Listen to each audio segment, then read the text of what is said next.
So I have. Okay. Okay, that'll be good for AI art. Okay. Okay.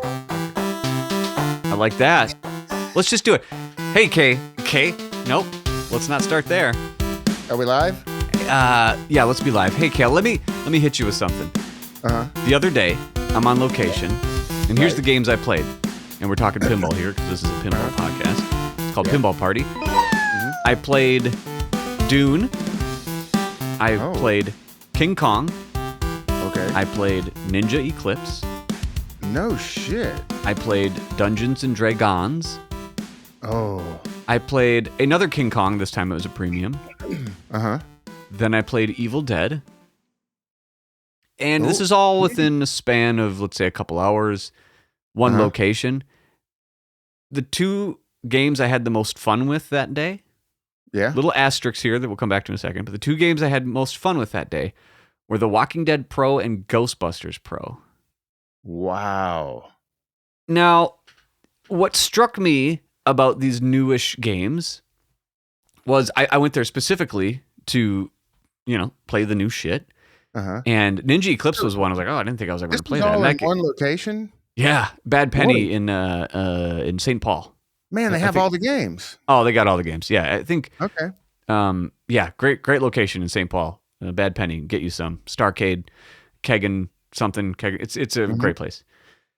And so I'm there playing these. I get to Dune, and frankly, I was most excited for Dune because Dune's just like, oh man, it's a wild. What's going to be? Yeah. Let me get into this. Like, all right, there's a lot of sand. That's fine. I don't give a shit. I like sand. Yeah. And like, this sounds really good. And after like the third ball, I'm like, I don't enjoy a single shot on this fucking game. What is happening? But I really liked the back screen underneath, like, the normal screen where you would see like a stern, etc. Then there's that like lower screen that they do barrels. That's from Deep Root. Yeah. Okay. That's Deep Root Tech. Yeah. That was left over from Deep Root. Those are the touch screens that were supposed to be in the lock bar on the Deep Root games. The same thing that was in Labyrinth, correct? Yeah. Yes. Yeah. Well, they ended up with all those screens. I think you remember, like Deep Root, like auction. They had the auction off. Oh yeah, that. Yeah. So those screens, from what I understand, those are the touch screens that were going to be in the Deep Root. Do you remember how Deep Root had a screen in the lock bar? I do, and I also remember a lot of other things about Deep Root. Very little of them were positive. Carry on. Let me hear about Dune. No, okay, yeah. Okay, so the screen, I would have loved to have touched it. Mind you, I did not get to touch this touch screen. That looked great. The two takeaways I have from Dune, again, take this with a grain of salt, but a grain of salt. I played like 2 games on each of these things, right? If a game, similar to King Kong for me, I love Elwyn, a lot of us do. If the game can't get the very simple things, like right out of the gate, the very main shots and the 2 flippers on the bottom that are your main controls, if those aren't immediately satisfying within a couple balls, you've lost me. So Dune, which had all these like, which seems to be a trend lately, ever since like, I don't want to really pigeonhole a certain time. Maybe Foo Fighters, and this isn't against Jack Danger. I think Foo Fighters is one of my favorite games, full stop. But this new Elwyn Danger, like, let's find out how many crazy weird shots we can get. And I'm using my hands that no one else can see, but I make a little wavy, snakes with my hands.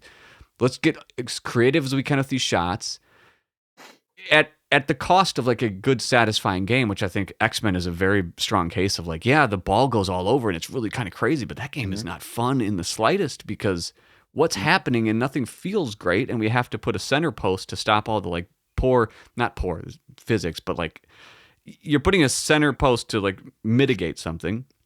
So Dune seemed to be the same thing where I want to hit a ramp like it's in pinball and have fun and hit a couple shots, but every shot was like, all right, I got to kind of get my brain around this and it's going to kind of do this weird thing, but like, all right, it's ingenuity. It's cool, but I want to enjoy it. So then I play King Kong, which I had played a few times in the past. I'm still getting the feel for that. And of course, there's so much depth to it that like, I'm not writing it off. I've done that mistake in the past twice with Jurassic Park. I'm like, oh, this game's bad. Turns out it's one of my favorites. Jaws. Oh, this game's bad. Turns out it's one of my favorites. King Kong. Same thing where like none of the shots really felt great, including the main ramp, in my opinion. But there's so much to it that whatever. But then when I went back to Ghostbusters and Walking Dead, both two flipper games, both classics. There's so many shots that feel good in both. The bread and butter. Yes. It was just like, and it wasn't going back to, I'm kind of thinking of let's say the old guard were like, oh, I only play Twilight Zones and Addams Family. Like, I'm not saying like that. I like new games, but it's just the epitome of a great design, great code, not too much, not too little. Mm-hmm. Most of the shots feel great. There's plenty of difficulty, but they got everything. Yeah, they're both kind of fan layouts to a certain extent. Yeah. But in the new games were like anything but fan layouts. Like, well, yeah, but fan layouts are still pretty fun. So sure. Dune, I like the movies. I see what they're doing. I want to play more of it, but it's not a game like I'm going to go out and buy. Ninja Eclipse was just busted, basically. So I was like, nah, it feels like an early spooky. So like, okay. And Dungeons and Dragons was cool. It's like a Stern, but that one felt a little better, honestly, than King Kong to me. It seemed like it had a little better of a more intuitive layout. I like the gelatinous cube. I just actually haven't played it in the past, so I'm a little behind. And pretty simple, like you were saying, pretty simple fan layout. Yeah, it does have 3 flippers, but it does. But it felt a little more approachable. Mm-hmm. And I wouldn't classify myself as a pinball noob, so I don't need approachable. But when you get deproachable, a new word here, like King Kong and X-Men, where it's like so like you're not going to have fun the first few times you play it. That's not a great thing for like the growth of the hobby, and I want it to grow, and it's softening, especially on the used market, and that's just it's how it's been for months, if not a year. But going back to Ghostbusters and Walking Dead was great, and I mentioned in the beginning an asterisk because the sleeper hit to me, which I guess is not a surprise to anyone. I know it's been a little while, but new to me. Evil Dead, that game is incredible. Now I'd like to hear your take. It's a spooky thing, so like on location, that thing aside, the mechs are nuts in the best possible way. The art from Franchi is just to die for in person. The audio was a 10 out of 10. Hitting the shotgun shell. Have you played it? Oh yeah, a lot. We have one. Okay, you have one. Yeah, so you know what I'm talking about. The audio is just top shelf. All the mechs, when you shoot the ball where you think it's going to go there. It's not that every shot is easy, but they all felt great. The cinematography, it felt like the most complete spooky game I've ever played. The flippers felt good. I can't say enough positive things about it. I played it twice, so not enough time to really, give a final opinion. But it was the one that walking away where if I had infinite money and what would be the new game I would want to buy out of everything new, it for sure would be Evil Dead without question. And I'm generally not a wide body kind of guy. So in order of you right now give me $50,000 that I can only spend on pinball, and what a world to just like, that's my gift. Yeah. I would buy Walking Dead Pro again, a Ghostbusters Pro, and then the Evil Dead from everything I played. Tell me your thoughts on Evil Dead, because I'm just smitten with this son of a bitch. Yeah, I mean we've been raving about Evil Dead on the podcast, Rachel and I. It is at the top of the earnings. I think like last month it was the top earner. And that should, people put their money where their mouth is, and this game is full of mouth. Oh yeah, I like the way you put that. So before we received our Evil Dead, I got a message from Bug on Instagram, Bug of Spooky, Pinball. He's like, "Hey, Cale, can I get your phone number? I want to keep in touch with you and hear what you think about Evil Dead." He's never done that before. Wow. And we've had every game every one of their games in the Electric Bat since TNA. And we still have a TNA in there. And so I thought it was interesting. Why does he want to keep in touch with me about this game? Well, it turns out he knew he had a hit. He didn't tell me this. You put 2 and 2 together, which is 4, right? Let me check. Who knows? Oh no, it is. Yep. Yeah. So I think he knew they built. First of all, Spooky has been notorious for quality issues, especially in arcade in a public environment. Their games just don't hold up. Not the case with Evil Dead. I don't know how they pulled this off. Like, we have had zero issues. That's rare with any pinball machine, especially a machine getting this much play. We have had zero issues. And it's a wide body, and it's That's loaded. It's mind blowing. Yeah, man. I wish I'll send you a picture if I ever have to actually open it. But it is, man, there is a lot underneath this table. Um, And you guys it, got the I rarely keep up well with the Spooky isn't really a boutique, but the levels, because they have the butter cabinets, the this, the that. They have what, two main? Is it like just a regular and then the custom edition? And what do you guys have? I don't even know. Right. I don't know if there's different models or what the deal is. Yeah, I know you can get like a butter cabinet, which is basically like clear coat on a cabinet. Right. But this is just kind of like a bare bones, no butter cabinet, no topper. Well, they come with a topper, but not that cool looking like Hollywood like topper, with actual sculpt and all that stuff. Okay. Yeah, this has been a huge hit. People are loving Evil Dead. It's not breaking down. It's rock solid, and the software is rock solid. Yeah. Like, I think I've had to turn it off and on again one time because it locked up in some kind of state when somebody was blowing it up. But so we can confirm it's built on some flavor of Linux if you never have to restart it. Well, hey, yeah, it's awesome to hear that it's doing so well, because TNA, I mean, in the house, when I had TNA, I never had problems with it. Built like a tank. It's like one of the heaviest machines ever, which is odd because it's one of the simplest machines ever. Right.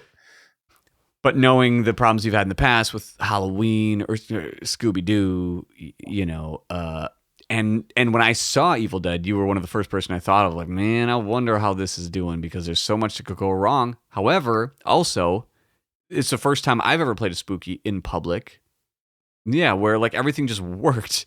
Right. You remember Scooby-Doo. I remember you were all excited about Scooby-Doo. You went out, you found one. Yeah, it was broken. And you couldn't even launch the ball. Yeah, it was broken. And then when I played Halloween, same kind of thing, like the middle ramp was busted. Right. No, Rick and Morty. This is a different Spooky. It has me very excited for what's next from them and what's current. Like, the game's like sold out on Pinside. Everyone wants it. It's making more money, which more than it's doing great now. And Evil Dead is a fine theme. I wouldn't say it's one of the best themes, but it's fine.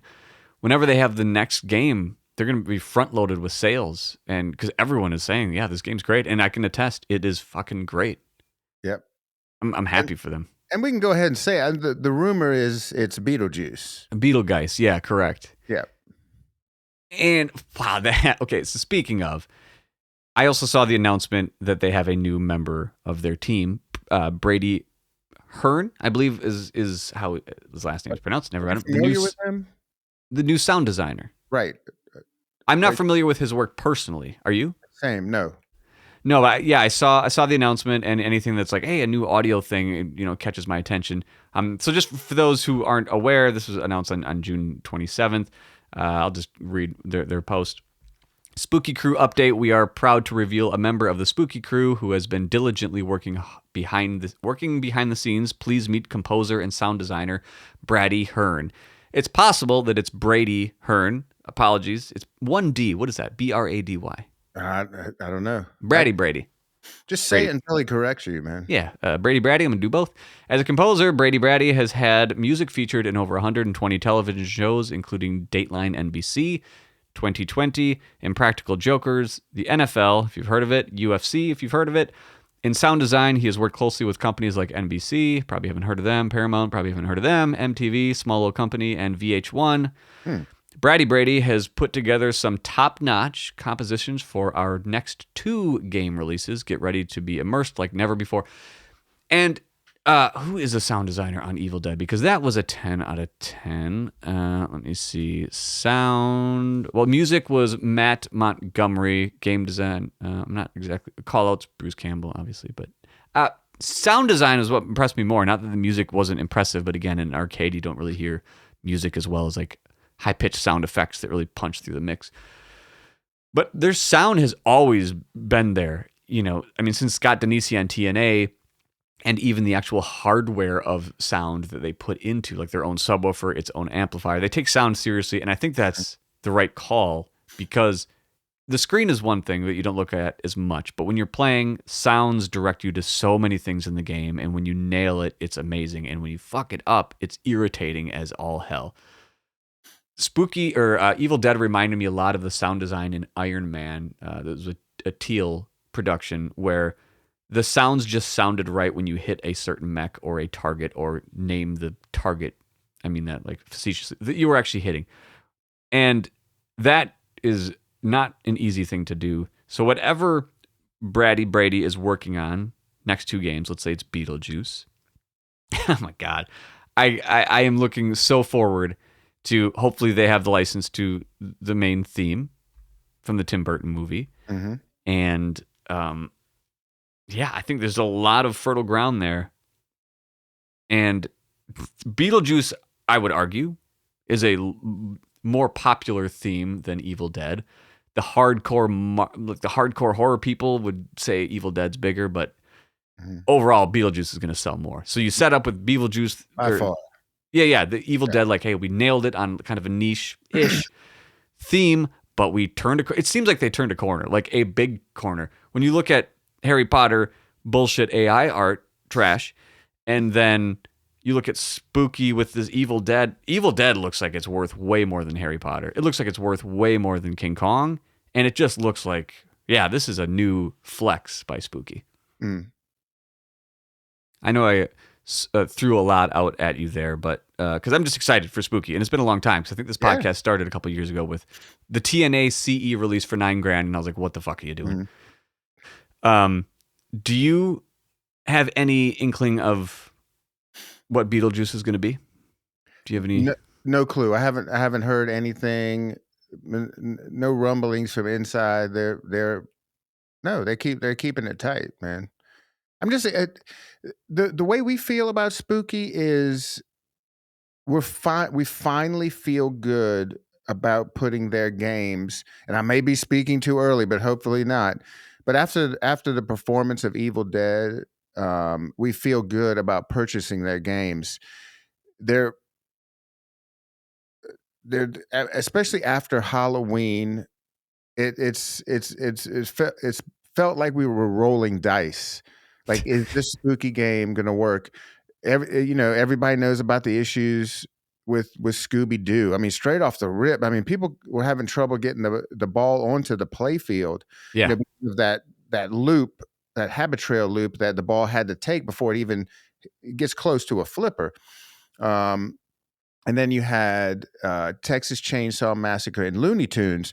We went with Looney Tunes, funny enough, and that turned out to be the worst game, because you had the good software crew on Texas Chainsaw Massacre, like Ben Hecht and the boys, and you had your B team on Looney Tunes, and that to this day that thing doesn't always work properly. But now here we are with Evil Dead, which is amazing. Now we're really excited about the next game and buying it. It's been a question. Yeah. The team at Electric Bat would sit down and be, are we going to roll the dice on the next Spooky?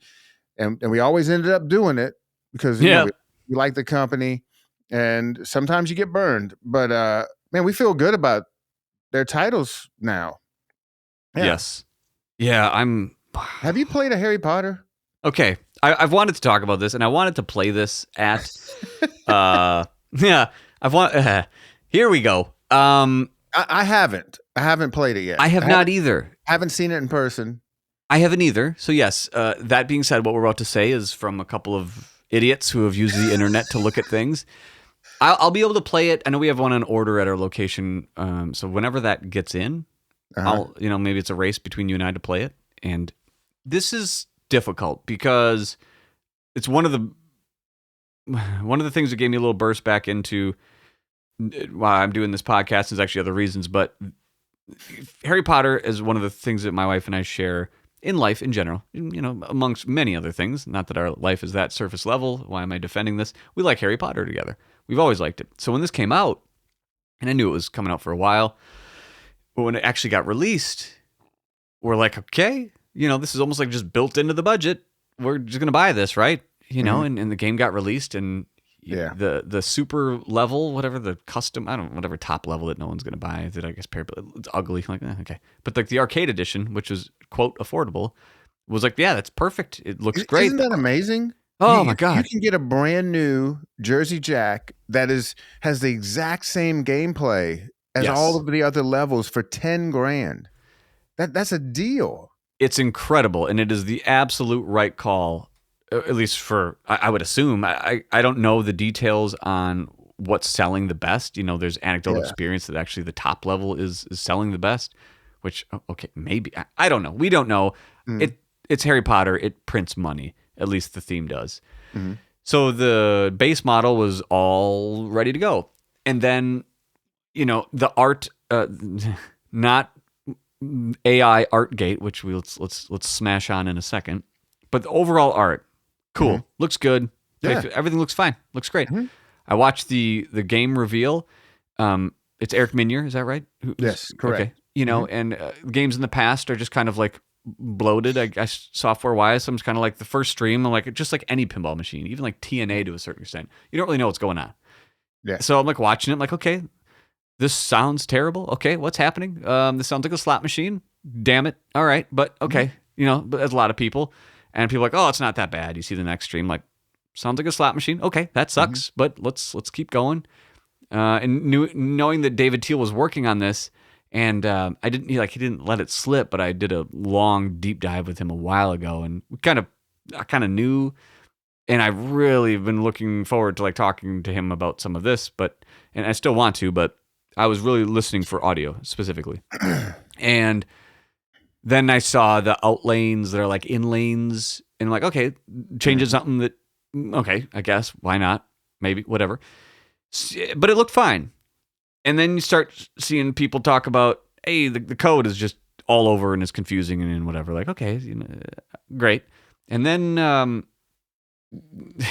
just the fucking AI art.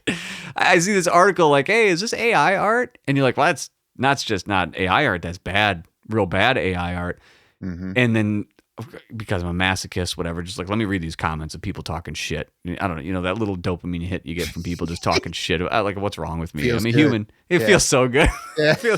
But at the same time, as someone who's making something and fearful for the future of AI impending on music and all this kind of stuff, like I don't like the use of AI in art beyond certain things. Like and I'm not the world's expert, or your subjective opinion is your own. It's almost morale in this. Let's say for audio production, recording a song or this podcast, the only thing I will use AI for, and I've used it, is for mastering.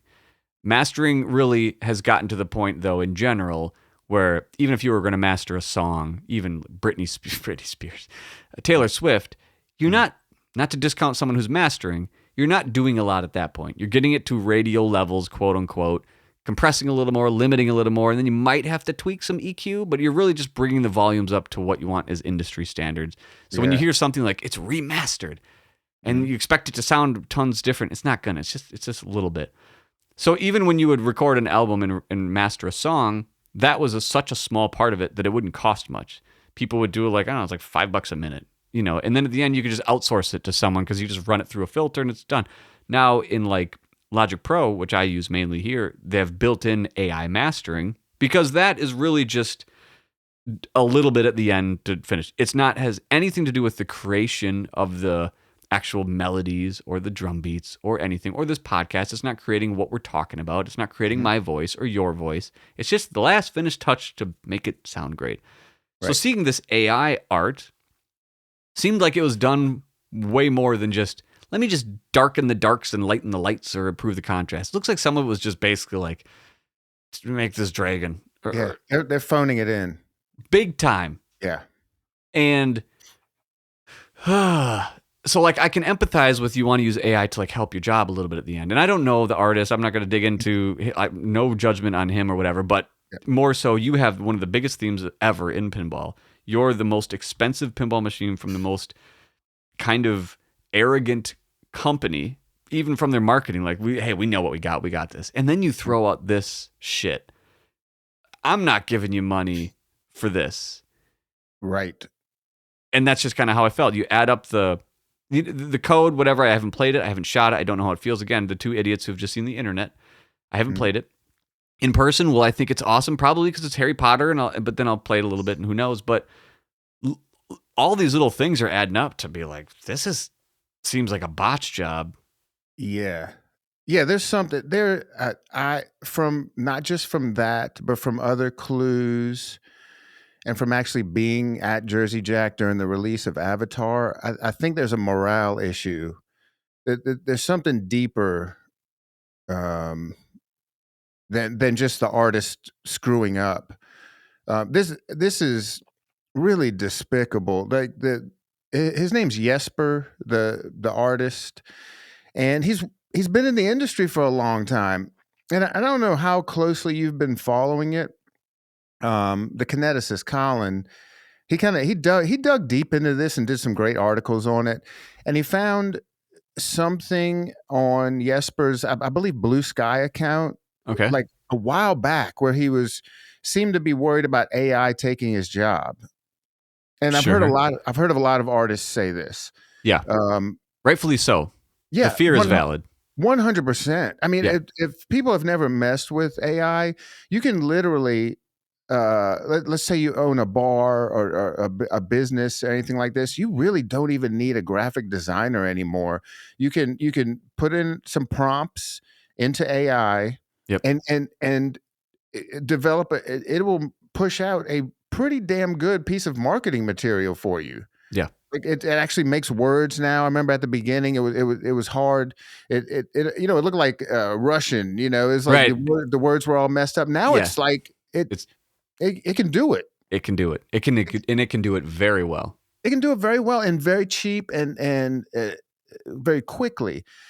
Yeah. So I mean, this guy legit left AI, bad AI art in this product, and the whole controversy where Jersey Jack Guarneri, he says, oh, there was no AI used, and then he had to backtrack it once the artist came out. My theory of what happened is Warner Brothers, of course, got wind of this. Warner Brothers has to be pissed that they did this, and this is everybody says this is a $4 million license. You know, and maybe some attorneys made calls. Tried to get him to pull the game. Who knows? I don't know. But to cover Jack's ass, I'm pretty sure they made Jesper, the artist, make that statement. I don't know if you've read the statement. Yes. But here's the messed up thing. If you've messed with Chat GPT, the artist used that to craft a statement. If you've messed, the use of dashes, and there's certain word patterns that you see in AI when it's just creating a statement, words, a paragraph, whatever. Like, what in the hell? I mean, this is kind of like an apology letter, and then you're using AI to write it. This needs to come from the heart. It needs to come from a person. I think he's just depressed. He doubled down, but of course he used AI in a statement because he used AI in a multi-$1,000 pinball machine. And then there's the other thing where during the marketing material, Eric Minier says how important it is to have hand-drawn AI art in this machine that doesn't have 100% AI. I mean, hand-drawn art. It's all a real mess. But there are other clues that there's some kind of morale thing going on at Jersey Jack. And I'll tell you something I haven't talked about. After most people know that listen to the Electric Backcast and listen to me talk know about the interaction that Jack Guarneri and I had where he said he was going to teach. It wasn't that direct, but he said, just give me a call if you need to know how to make money routing pinball machines. And I was the only one in the room that actually is in that line of work. And then I called him out. Yeah. And rightfully so. And after that episode, I actually never said this. A Jersey Jack employee got in touch with us and said, as soon as it dropped, said, very good episode. And this is a person that's never messaged us before saying great episode. So kind of like, this one where we're calling out Jack, good episode. And then Ken. Yeah, that's what I was going to. Ken left right in the middle of it. Yeah. I found out. Oh, sorry. Keep going. Yeah. Well, Ken leaves. Ken is their marketing guy. He leaves right in the middle of the Harry Potter release, the biggest release in pinball. I know. Now he had this plan the whole time. I know this for a fact. I've talked to people close to the situation. Sure. He was supposed to be gone way before this. The launch was delayed. And he was supposed to be gone. So it was always a plan for him to leave, but just the optics of him leaving. Yeah. And I talked to somebody who worked on this project who, somebody at Jersey Jack that worked with the whole team on this stuff. And all they said was, after I worked on this project, I'm not surprised that Ken wanted to leave. Just the way everybody interacted with each other inside Jersey Jack. So you take all that together, there seems to be some type of morale issue there. I wouldn't doubt it. And it comes across, and it just, I'm glad to hear it, not because I wanted this thing to come out and just explode everything and be like, wow, it's a game changer. It's awesome. You've been waiting for this. You're a Potter fan. And I'm not the only one. There's tons of people. But to come out like this, where every piece adding up is like, if we just look at the facts, or at least the opinion of the buyers, they're a company. They're trying to sell this. The audio, people are like, this is iffy. The code is like, this is all over the place. This doesn't make sense in a few different ways. I think the shots is what people say, like, it feels pretty good. But there's so many things that people are saying, like, this isn't really what it should be. The AI art in all that layers. And it's just sad that all this is happening. And Ken leaving, which I remember when I texted Ken when it was dropping, and I was like, hey, the whole team must be really excited. And his tone was a little bit more like, yeah, they must be. I was like, wait a minute, wait, what? And then, because I had been just not paying attention for a little while and out of the loop, and then I was like, oh, okay. And he joined the Flipping Out team, which is great. I mean, that's where, and he's doing that Flipping Out podcast. He's going to have a great time. Oh God, his morale probably has already changed 90 degrees or 180, and he's probably loving it. So good on you. And my connection with Jersey Jack, which I had, was solely because of Ken. Ken was the only one at Jersey Jack that hooked me up with Jersey Jack stuff, and not free games, so don't nothing like that. Just like helped as like a partner in marketing of what you would do for a content creator. Like, hey, anything we can do to help? Constant communication. I had him on the podcast many times, had him on 12 Days of Balls. He was honest as much as he could be. He was a great friend of the show, and he meant a lot to me in the industry. He's one of the good ones, and he still is. And the fact that he joined a company like Flipping Out Pinball, you buy from Flipping Out. When I buy my pinball shit, I buy from Flipping, etc. He joined where he should be. People who are honest, creative. They take actual mental health seriously. And I'm not just saying that's what this is all about, but looking at the morale and all that, it's gross. So it's sad that this is happening around Harry Potter. It's sad that AI was used in Harry Potter. And I can empathize, play devil's advocate to a certain extent. I work at an AI company. So knowing that we not only do we make AI for things, I won't talk about much. Feel free, if you know my name, Google, whatever, go check it out. We use it, but we also, we create it. We use a lot of tools internally for things, and we use AI for basically everything at this point. So I can understand how someone would use AI to maybe create a public apology. Let's call it what it is. But hey, if you're creating a public apology about using AI, come on, like at least hide Yeah. it, or like you can tell AI to come across as not like be smart about it. Use AI to be smart about using AI, and that Right. is lazy. And the art, at least double check it. Gross.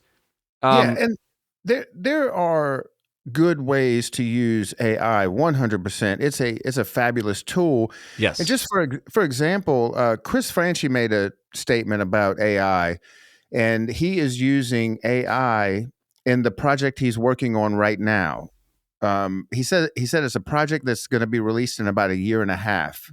So he's finally using AI, and he gave specific examples how he would use it. And I've heard of other artists who do stuff by hand that use it the same way, and I have no problem with this. For example, like let's say he's setting up a scene for some art that's on a side of a cabinet, and he needs, this was the exact example he gave. He needs a pile of clothes. So he'll ask AI to create a pile of clothes in whatever style at whatever perspective. sure. And then he'll use it as a reference and hand draw it, just like artists have always done. Yeah, looking in a magazine and finding. Yeah. Yes, 100%. He said the only time he will actually leave AI, just raw AI art in it, he's using it in this particular project he's working on. He says, for example, like if it's a scene of like a room or something, and there's a magazine on the floor, he'll ask AI to create that magazine, and this is like a tiny little piece of this project. He'll insert that into the project, something like that. Yeah. That's a smart way of using AI. It's still his art, it's still his flavor. Yep. Um, It's uh, there's no right or wrong on AI, but I think everyone kind of knows almost the uncanny valley. Like we all know when it goes too far, like this Harry Potter thing. For There's sure. it's going to be tough. I mean, I can, again, empathize. It's going to be tough to kind of weigh, like, where should it be brought in, where should it not? Mhm. Another example where I think this would be fine.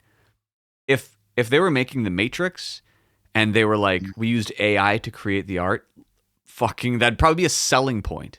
Because, I'm serious. Like, one, it fits the sci-fi theme, and two, it's like You're exactly right. it's Yeah. very meta. Or if we're Yes. making Tron, use it because it fits. But you're taking something that is, it's like, It's organic. it's so Harry- organic. Yes. It's Lord of the Rings. It's Mhm. C.S. Lewis stuff. It's like it's so ingrained in pop culture. It's like mythical, like the Bible, almost to a certain extent. Where like, I'm sure someone has used AI to like make Bible art, and that's just fucked. But also like, good on you, because that's so wacky.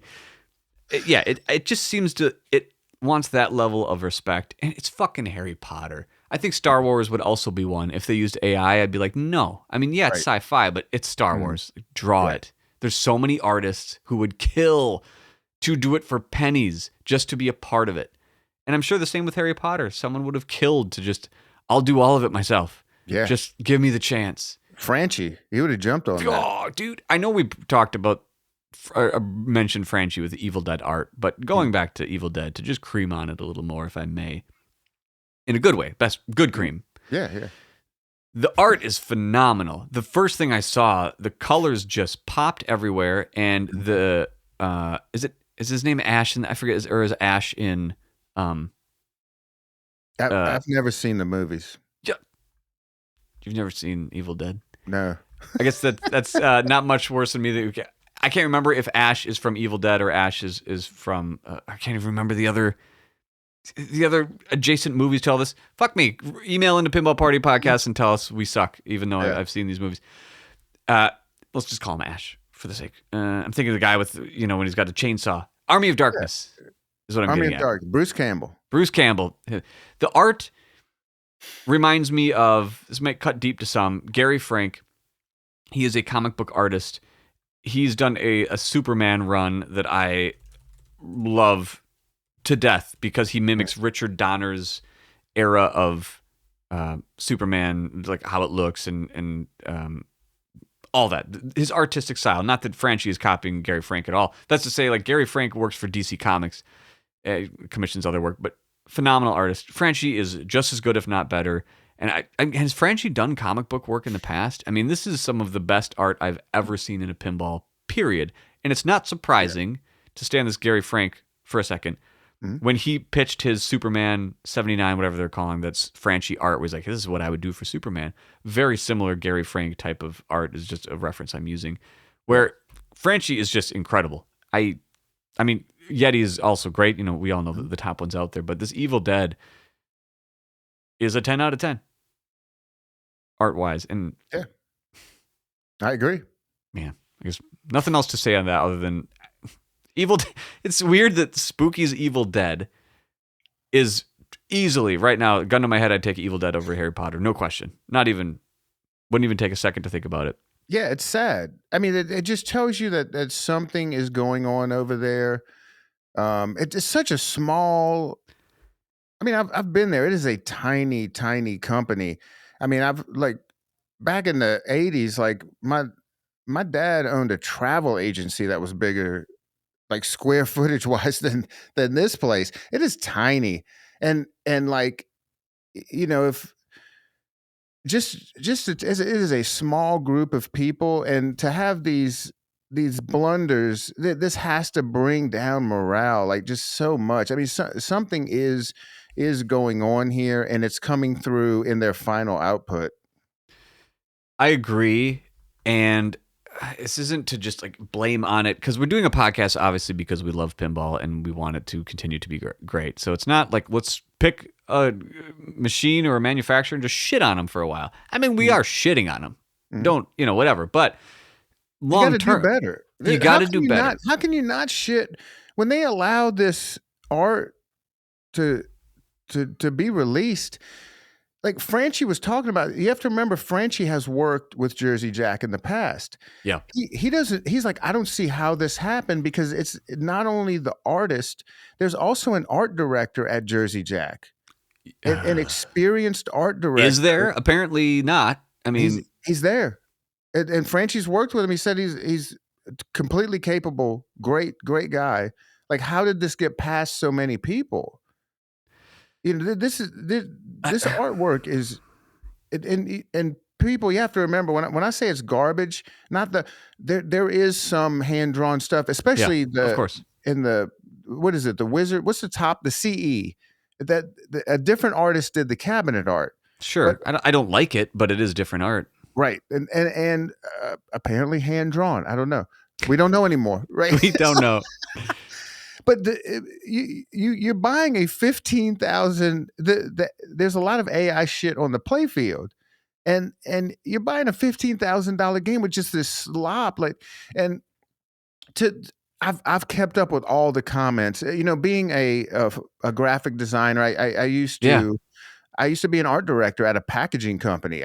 I'm familiar. I used to work with designers and photographers for advertising and with final products. We used to do like gift wrap and all kind of stuff like that. Stuff you'd see in like Target, right? But there's so many people like, who cares? You know, I like the way it looks. Who cares? And this is why you should care, because art, something done by a human being, means something. Yeah. It's just like, what if me or a company like does you wrong, and they want to release a statement about they're sorry about this, and they go to Chat GPT and say, you know, I screwed over Jason at the pinball party. Let him know I'm sorry, and the money's on the way. And you get 2 paragraphs out of AI, like, saying how sorry I am, and it sounds really good. That doesn't mean a whole lot. That, you know, that art needs to come from the heart, whether it's music, art, you know, hand drawn art, 3D art. It needs to come from the heart. It needs to come from a human being. It's soulless. Yes. You know, and that's what they've done here, and this goes against all of the marketing material about how, this is the most amazing pinball machine. It's full of soul. It's full of heart. You know, I'm crying in the middle of the dude. It goes against. It's a great point. It does, and it goes against pinball as a whole, where pinball is like art in general. I mean, you're creating audio, you're creating visuals, you're creating a game, you're creating software. It's all creation. So then to just take the most visual, obvious, and say, run it through the AI machine.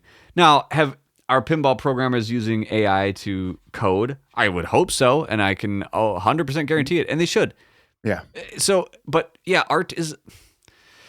They're using it as a tool to create the software, which is the art that they're creating the rules and the fun and the moments, and that is their art. And yeah, they're creating it. They're using AI to help. And again, this AI is touchy, and I'm not defending what's happening because I'm just with you, like someone who would love to pivot from working literally at an AI company who is creating soulless automation and make money doing like a podcast or audio, which just makes you feel alive and not depressed and fake and bullshit.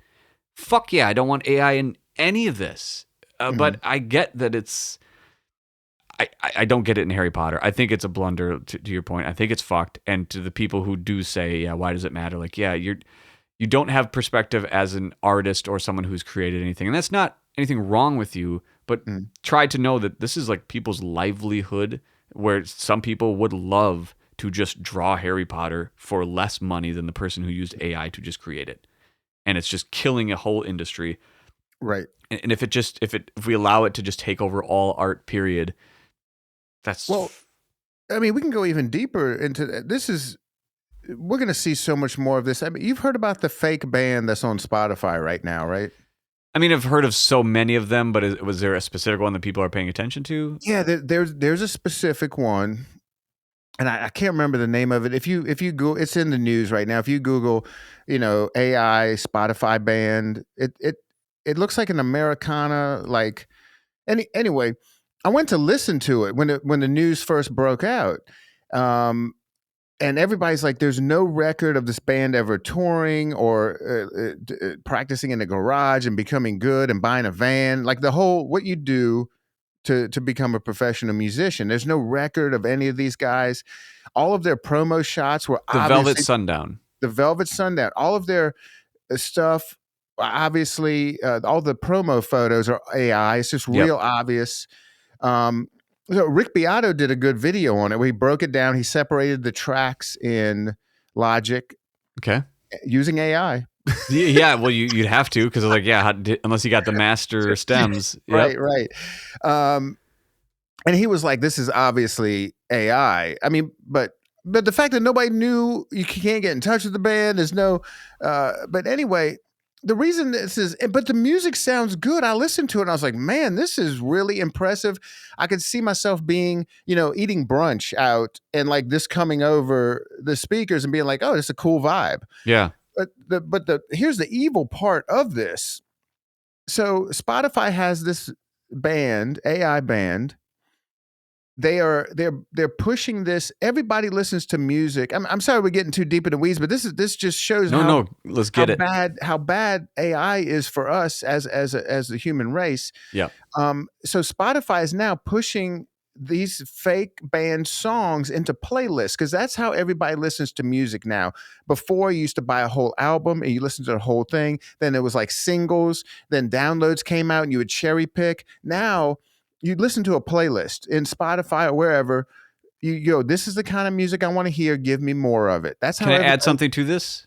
What's that? I would like to add something to this specifically. Go.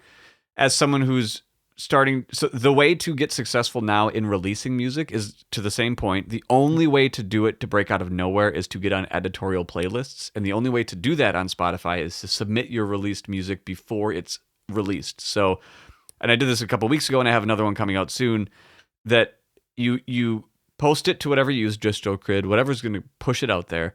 You submit a song to Spotify's editorial playlist ahead of time with the lyrics and everything, and then it goes into someone's. It's a human, at least it still should be, an actual, literally an editor at Spotify who will cherry pick songs. And if you get onto those playlists, it's such a boost to your listenership to get out there. Like you die without it. So just to put more fuel on the fire of wherever you're going with this playlist, playlists are absolutely the number one thing you need to hit. Doesn't matter if your song's good or trash. If you get on a playlist, you have a huge advance over anyone else, regardless of the quality. Yeah, 100%. So now you have this, what is it called? Velvet Sundown? Yep. This fake band who Spotify may have created this thing. Who knows? But if they haven't, this is what they're going to start doing because they're going to add these songs into your playlists. So now they don't have to pay a real band. I mean, they don't pay much anyways. Exactly. They don't pay much anyways. Now this is taking more money out of human beings' pockets, like guys who are on the road trying to do this, trying to break into it. And you're just being fed AI garbage and go, hey, everything's cool. I'm just out here in the garage working on my car, and why do I care? Well, you care because whether you like it or not, whether you want it or not, you need that human touch in art. You do. You have to have it. Yeah, and you might not. And I can understand why, if you're ignorant about it, and I don't mean that from a negative standpoint, you might just like, what's the big deal? At least listen to people who are telling you it's a big deal. Because the first, it's funny that you brought up the car mechanic, because the first thing to go is going to be the automobile workforce of driving. Gone. And why do we care? So the people who are like, well, I just need to get to the office and do my thing. Why do I care? Well, all the people who, one, create the car or work on the car or diagnose it or troubleshoot it, their lives are now gone. They don't have a workforce anymore. So like AI is here and it's going to take over things, but at least the most human thing being art, we can at least maybe try to leave that till the end to fucking take over. Till the very end. Please, the last thing we have. Or else we're all going to go into Zion. We're going to dance for like a half hour with our clothes off and be like, why did we do this in the second movie? Yeah. Dude, yeah. And even, so how I use it at work, I guess it's just Pinball Party AI edition. Mm-hmm. I mean, other than we use it for absolutely everything. Some things I won't say because we're a company that, like, you'd be surprised. Yeah.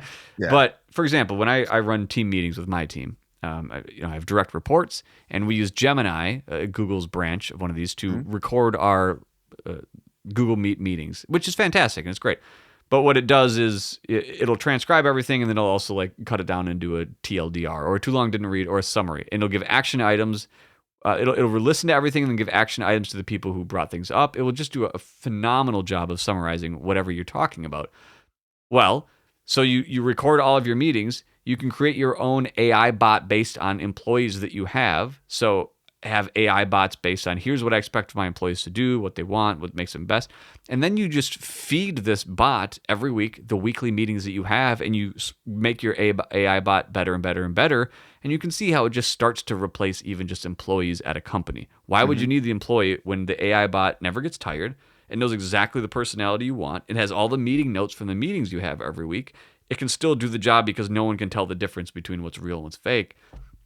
And it's this stuff exponentially increases like week after week, where like you're using AI to do things, then you're using AI to feed AI, then you're using AI to feed AI to feed AI to make it better, and then you make autonomous bots and agents that just do it, and you just sit back and chill out. So the amount of like real work I've done at work at an AI company over the past month, like the human interaction I use is now under 15%, I'd say.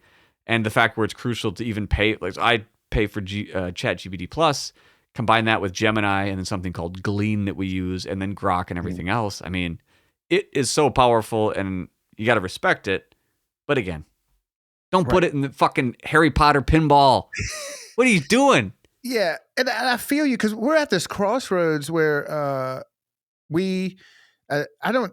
used to use AI to do some posts, right? And sure, I don't know if you remember, like were we like talking to Ian about it? Ian got all pissed off and like, no, blah blah blah. Possibly.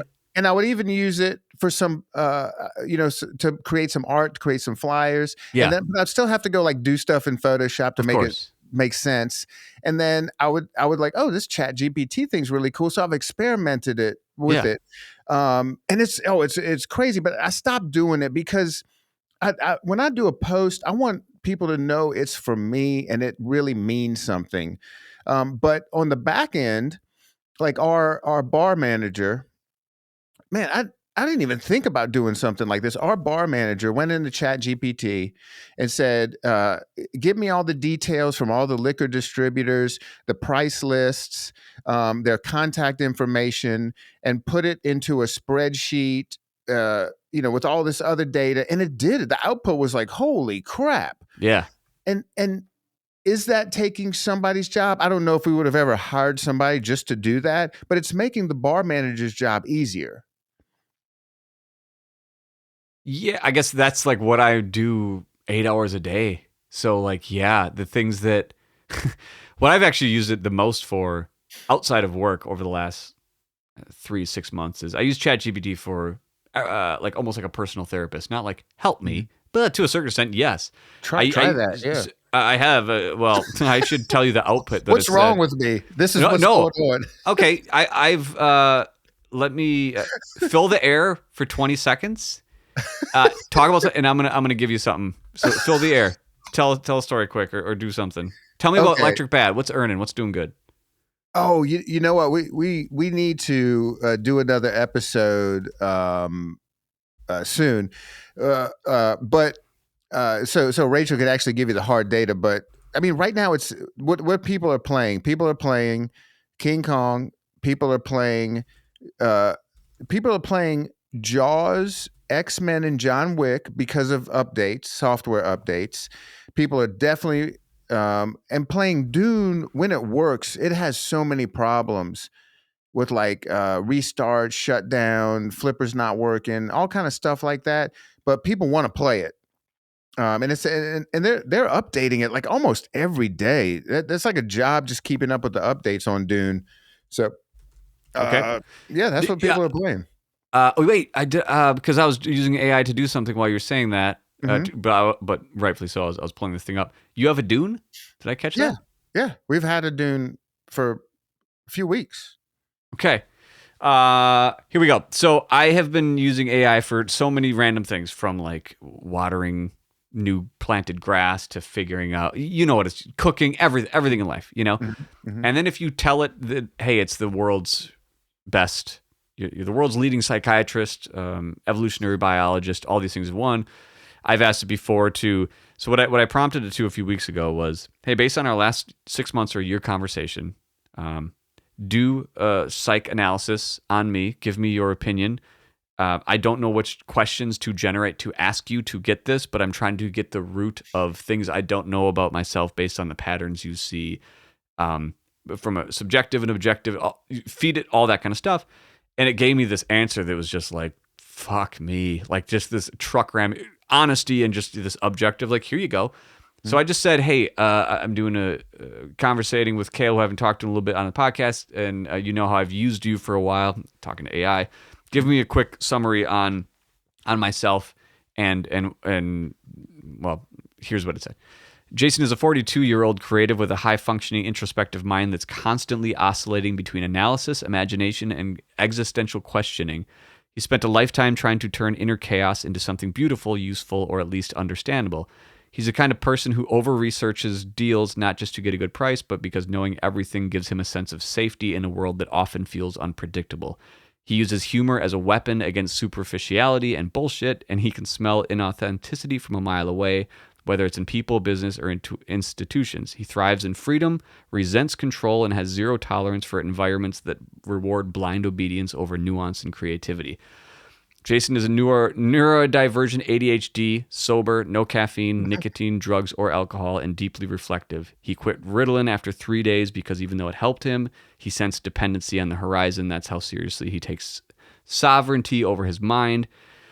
He has a long background in music and audio, and while he's grown disillusioned with aspects of music industry, he still lights up when creating things that evoke mood and emotion, especially if they're tied to nostalgic or emotionally rich themes. See his band Neon Dale, his podcast Pinball Party, or song Highway. His newest creative outlet is podcasting, which combines his love of audio, storytelling, humor, and connecting with others.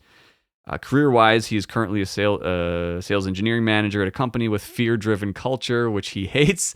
He's building an exit plan centered around audio production that can generate him income through sponsorships and Patreon, and there's some details here I won't share. He's great in the mornings after a workout, dips in the afternoon, needs spaciousness in his day to feel human, prefers low-touch systems that can generate high leverage. He's testing AI agents, faceless YouTube channels, printables, micro SaaSes, software as a service company, as part of a bigger strategy to escape the 9-to-5 hamster wheel. At his core, he's trying to design a life that is aligned with who he actually is, emotionally deep, restless, funny, principled, and allergic to bullshit. He's not trying to be rich just to be rich. He's trying to buy time, peace, and the right to do work that's meaningful or at least fun. So that was everything. That is mind blowing. Yeah. So it's getting that from a combination of whatever they can find about you online and what you've been inputting into ChatGPT. Yeah, and it's helped recently. Like if you tell it to frame that from a biological standpoint, takes it to like your nervous system of telling you like, well, this is the percentage of the time that you're in parasympathetic versus sympathetic nervous system modes. And then what I've done too is give me your confidence level on these things. So like it'll say things, but then if you ask it, give me your confidence level on what you're saying, you can weed out even more bullshit. And when you get it, like we've used it to diagnose our dogs, the hip stuff lately. And when you get something above a 90% confidence level, and then you second check it with your vet, and they're like, yeah, it's the same thing. Like there's some wonderful things it can do from like health standpoint. For sure. But again, don't put in fucking Harry Potter pinball. Yeah. Don't do it. Don't do it. What are you doing? Yeah. What are you doing? And yeah. I mean, it's just like fix the damn art. Like what? And the code. Fix the code. You know how to make art. Before this thing, something was obviously super wrong. I hope it comes out at some point. Like something happened here where the artist was just like, fuck it. Here you go. Good for him. Yeah. Maybe the culture is so shitty. He's like, I don't want to fucking work for him. Here, just take this.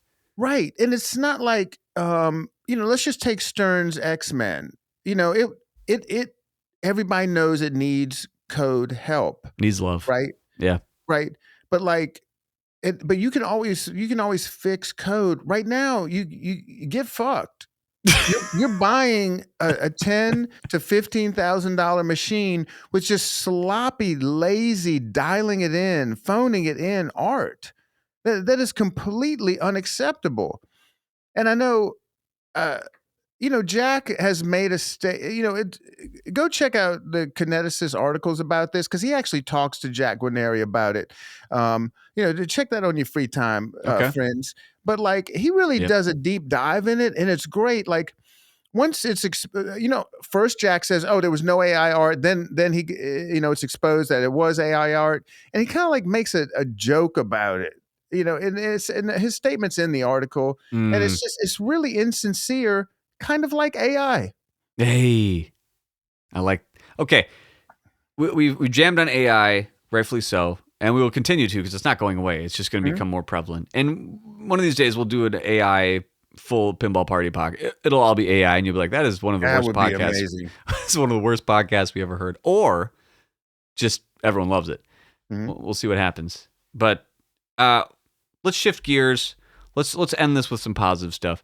Absolutely. I'm going to tell you what I'm looking forward to the rest of the year in pinball. And I want to hear yours, please. If they overlap, that's fine. If they don't, I don't care. Yeah. Here's what I'm looking forward to. Walking Dead remake, remastered, whatever you want to call it, re-blooded. I don't know, re-bludgeoned. I'm looking forward for it for two reasons. One, if it comes out and it's like, wow, they changed the art, which I don't really need them to do because I actually like the old art quite a bit. We changed the art to everyone. Now it's funny. It's kooky. And we took the best of the two trims before. There's three trims, but the premium and the limited are the same. So that's what I'm saying. The layouts were different-ish. We all know the differences. The layouts are different. You know what I mean? Yep. If they take the best of both of those and they improve the crossbow, they improve the left ramp on the premium, because I assume they're just going to do a premium and LE. If it's all improvements, I'll be very excited to purchase one day one. Period. Yeah. If they do enough to make it where like I still like the old one better, which is a strong possibility, and I want that to happen, then I will happily go buy a Walking Dead Pro. I would buy one today just to have it. I miss that game so much, but I'm not buying it because of the impending remaster, that it's just financially kind of stupid. Again, listen to my AI thing about financially, all that kind of shit, but I'm looking forward to that announcement for either reason. If it's designed by Borg and Ray Day again, I mean, here's a thing I can share. Was it a year and a half ago? Kind of makes sense when I sold Ray Day my Walking Dead Pro designer at Stern. This was when Midwest Gaming Classic, I brought it down there, and then he did the Metallica remastered, and then there's the rumors that Walking Dead Remastered coming like, oh, did you just need to have a game in your house for a little while to check some shit out? Because he was very, very, it was curious. So if he's on it, the code's in perfect hands. Couldn't be better. Mm-hmm.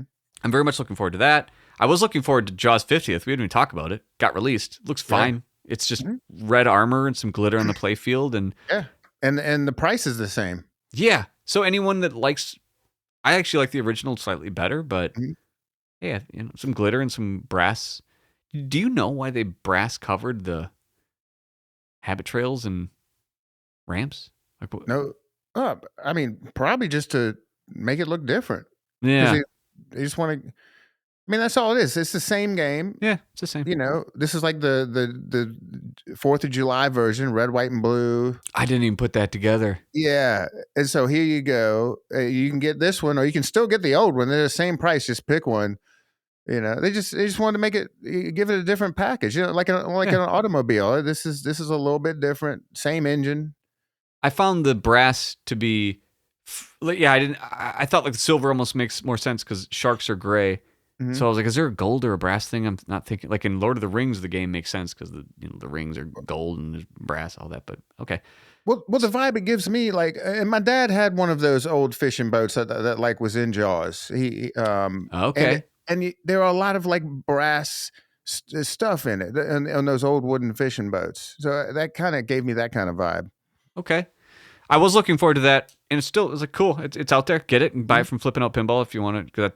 I mean, if you buy it from somewhere else, you're dumb. So buy from Flipping Out Pinball. The other thing that I'm excited about is whatever this rumored Star Wars game is from Stern at the end of the year. So if we look at early October, late September as Walking Dead Remaster, Remake, Re-Bludgeoned, and then after that, the next cornerstone, which is rumored to be a Star Wars. Mm-hmm. That's what tickles my taint the most for the rest of the year. Yes. How about you? What's got you erect? I'm very excited. If there is a Walking Dead remastered, we're 100% getting it. There's no doubt about it. That thing, we're excited about that. I'm excited about Star Wars because I think it's going to earn very well. Yeah.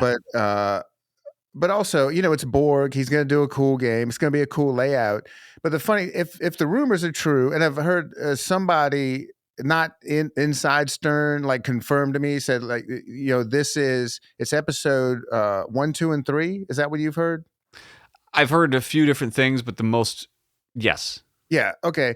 And this is really funny because I'll be 50 this year. I've been a Star Wars fan for a long damn time. Hell yeah. And those movies, come on, Jar Jar Binks. I mean, everybody clowned them, but there's been enough time. Yeah. Where like everybody's going like, dude, can you imagine fucking Darth Maul pod racing? I was like, yeah, that stuff's dope, right? Yeah, it is. It's back to being dope. Yeah. I agree. If it is 1, 2, 3, oh man. I mean, they had episode 1, and I actually like that game quite a bit. Right. I have fond memories, and there's a lot of Jar Jar in that game. But they should, knowing Stern, that's a big license. What I was going to say is, like, if they get a mode in there that's like clown on Jar Jar, like, fucking let's clown on him a little bit. But that aside, I mean, some fucking Revenge of the Sith wizard mode. Oh, yes. Fuck yeah. Dude. And Darth Maul looks so cool. I mean, pod racing, how much, pod racing multi-ball. I mean, how much fun. Pod racing is just fun. I mean, that whole scene in the movie with the crowd and, and Jake riding his little and to have another motorcycle. Have another crack at Star Wars and not like a Steve Ritchie one is fun, but like, it's kind of fucked. Even though I like it, it's like, you like it, but it's not great. The most important thing here is the IP, and just like the Star Wars, they've built more Star Wars, the Steve Ritchie version, than any other damn game. I mean, it's just that license sells. Yes. When people who just want to have a game room and they call a distributor, what games can I get right now, brand new? And you hear Star Wars and like, oh yeah, let's do it. Mm-hmm. Like, and so this is going to be a game they're going to make for many, many years, and it's going to be a great thing. I want the subtitle should be second subtitle. So it's like Star Wars episodes 1, 2, 3, whatever they call it. Star Wars, the prequels, and then another subtitle with no AI art. Yeah. You know, advertise it. Don't use AI art. You fuck. I've talked to Zombie Yeti about it. I'm not gonna say anything, but there is no plans to have any AI art in any Stern stuff. Good. What yeah. about so after those titles, the only thing I've heard is Pokemon. Something Nintendo. What do you think? I'm not a Pokemon fan. Just because it's just a little later than me. Yeah. So like I think it'll earn well. I think it's cool that we're dipping our toes into the video game era. I think it's good for pinball. Period. Yes. 100%. Yeah. Well, I'm excited about this. It makes so much sense to have, Stern Insider connected with this, so you can show. Look at all these little things I've collected. I don't have a close connection with Pokemon either. I've never played the card game. Way back in the day, I did play one of the video games on my Game Boy Advanced. So I think it's the whole premise of it's really cool, and it's just going to fit so well with the arcade. Just like D&D. D&D is the only game we have seen that has brought in a different crowd into the arcade. When we got that game, we could see it. There were people we'd never seen before showing up just to play D&D because they heard Wizards of the Coast had a pinball machine, right? Yeah. I think you're going to get the same thing with Pokemon. We're going to see a different crowd starting to show up. Pokemon, that's the largest IP in the world right now. There's nothing bigger. Dollar wise, there's nothing bigger. Star Wars is not bigger. Coca-Cola is not bigger. I mean, Pokemon is the biggest thing going on right now in entertainment. And they have to, and it is younger generation, and that's partially why, and that's great. Knowing that, they better very much double down on Insider Connected and make this thing like a very online thingy for that generation. And I mean, for me as well, but it's Pokemon. I think they know what they're doing. It's Stern. They rarely fuck up, and if they fuck up, they just like X-Men Code. Like, is it a fucked up game? No. It's just. I think Jack was just. Man, he's one of my favorite designers. I don't want to say anything bad because I'm not a fan of the game. I'm a huge fan of Foo Fighters. Everything about that game, and whatever Jack's next game, I bet it's going to be a fucking 20 out of 10. It's just going to kill it. Like learned mistakes on X-Men, whatever they may be. What they're not like creative intent. They're not work ethic. It's not art. It's not any of that. It's just, hey, whatever. I've made some pretty shitty stuff in the past too. And I'm not saying X-Men is pretty shitty, but it's just Foo Fighters was such a high. But if he's doing Pokemon, and it's the rumor it's either Jack or Elwin, isn't it? Yeah, we don't know. That's it's one. All the rumors point to it's one of those guys, and I'm here for it. God, what I want more than anything is to stop doing Harry Potter dumb shit like that. Keep doing this Evil Dead stuff. We need the market. I mean, to turn around. I don't think it's ever going to turn around fully, but like it's getting so rough out there for a buyer, and the home markets are like the majority of the pinball sales. Even though like your arcade is doing great, and you earn all of it, and you should. We are still the market. The home buyer is the general. Like, if we need to keep this thing alive, so we don't want to saturate the market too much, especially with garbage. And we want to bring in new generation like Pokemon or whatever to keep this thing going. So hopefully Pokemon kills it. Hopefully we learn lessons from Harry Potter. Oh, damn it, such a disappointment. And the Star Wars comes out and would super boost the market. Regardless, Star Wars, like you said, it'll just sell. Yeah. And we'll have a great end of 2025, great 2026. Yeah, see you next year. All right, man. Well, speaking of seeing you next time, thanks for joining. Where can everyone find you? Electric Bat Arcade on Instagram is where we're mostly doing stuff. Find us on Facebook. Go to our website, electricbatarcade.com, and you can click on the podcast link and join our Discord. And we have a lot of fun. We have over 400 people in there talking about all kind of great stuff. We're not hard to find. Yeah, go find them. Well, it's good catching up. Let's do this again soon. Yeah, let's do it, man. Thank you. All right.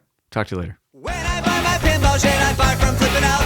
From toppers, sharp blades, I've got it figured out. Flipping out.